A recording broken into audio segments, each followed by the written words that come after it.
The Cabinet sets out a policy to allocate 2011 budget among atolls and administrative regions.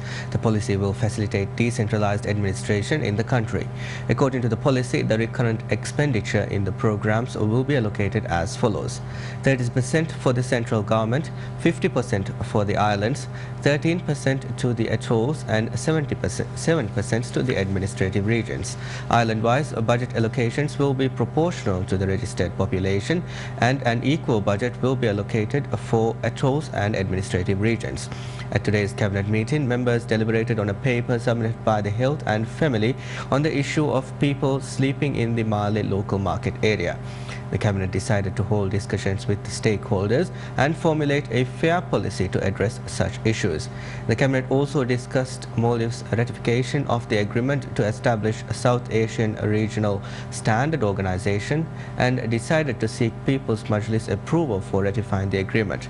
The SASO is a SAARC agreement aimed, among other things, at promoting and undertaking harmonization of national standards of member states with a view to removing technical barriers to trade and facilitate flow of goods and services in the region.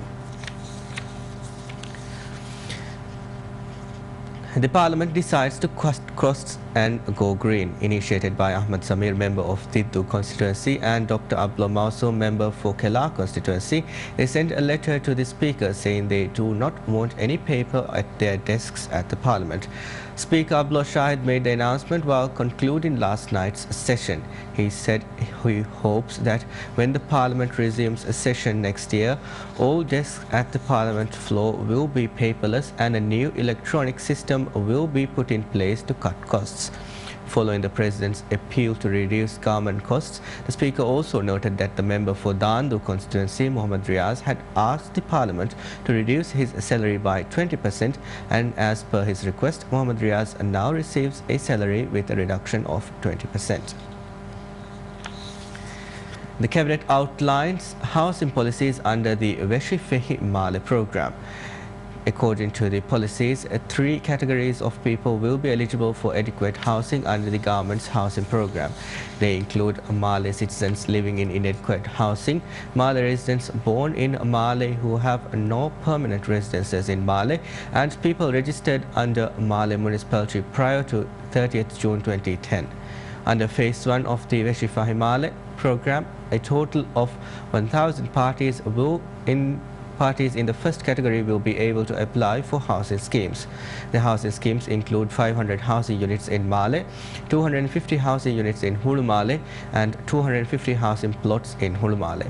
Under the second category, 450 parties will be able to apply for housing, including 150 housing units in Malé and 300 housing units in Hulu Malé, while 300 parties in the third category will be able to apply for 100 housing units to be developed in Malé and 200 units to be developed in Hulu Malé.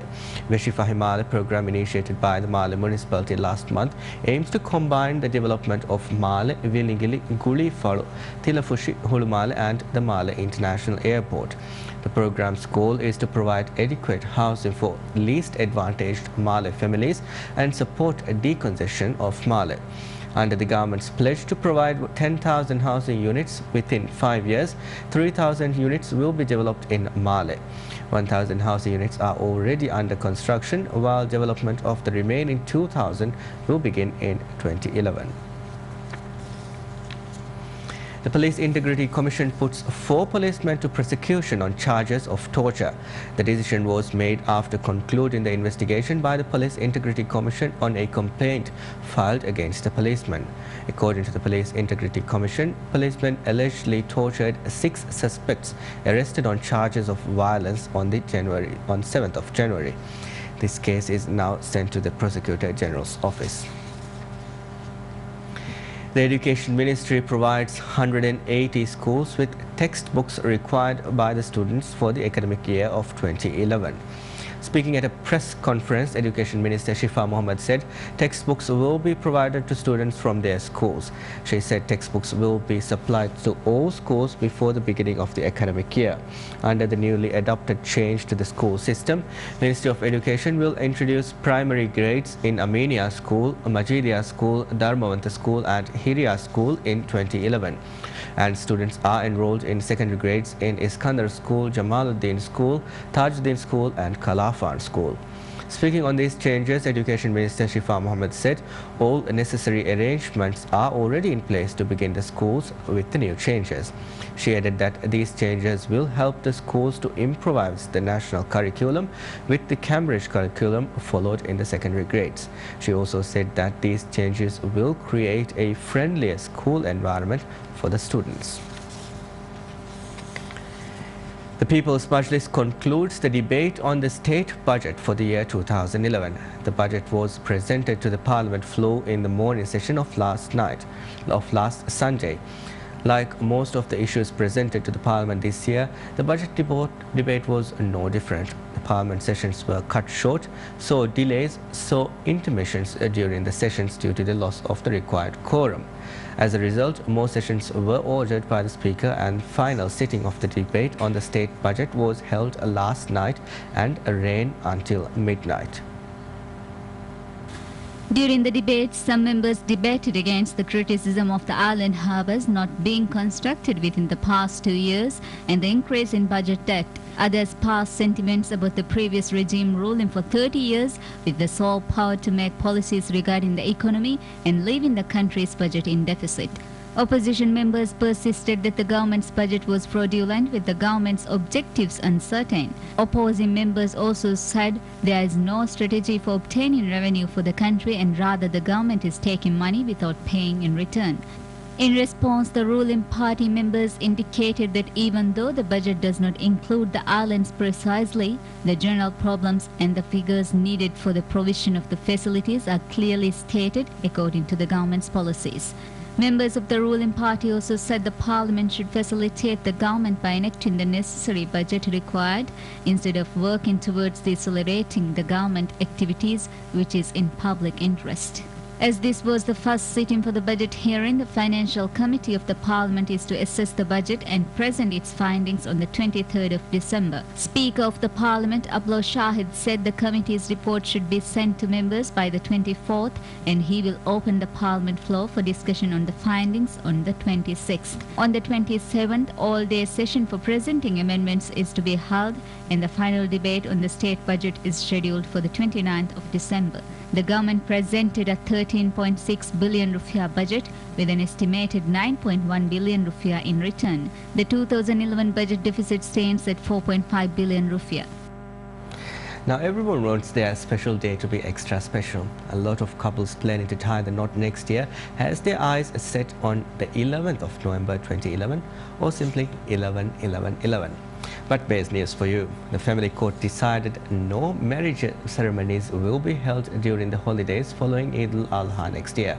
In a press statement outlining the dates, it's said that the court will not conduct marriage ceremonies on the 11th of November 2011 as it falls during the Eid holidays, thus making it impossible for couples to wed on the day. The statement also said no ceremonies will be held during Ramadan holidays and the Eid al-Fitr holidays as well. The Food and Drug Authority decides to put in stricter measures to inspect food items imported to the country starting next year. A special system is now put in place to smoothen the operations. Counterfeit medicine and low-quality food products have been hitting the global market more frequently in the past few years. Statistics at the Food and Drug Authority saw an increase in such products in the Maldives as well. The Food and Drug Authority has currently put in measures to inspect such drug and perishable food products. At present, all imported goods come in through the Male Commercial Harbour via sea and through Male International Airport via air. Apart from Male, imported goods are also brought into the country via the regional harbours at Kuldufushi in the north of the country and via Hitadu Regional Harbour in the south. Port health officials at these points check the goods under the port health guidelines and the pharmaceutical regulations. At present, imported food items are inspected by the custom officers, but starting January 1st, all food items coming into the country will be inspected by officials of the Food and Drug Authority. Starting next year, all food items imported to the country is to be registered. As Maldives is an import-based country, it will be very difficult to register all food items starting January 1st. So we will put in a risk-based system to kick off the process, and hopefully by the end of 2011, this system will be up and running. According to Sajda Mohammed, a stricter random sampling system will be put in place. The authority also advises citizens to inform the authority of any locality or counterfeit food and drug items sold locally.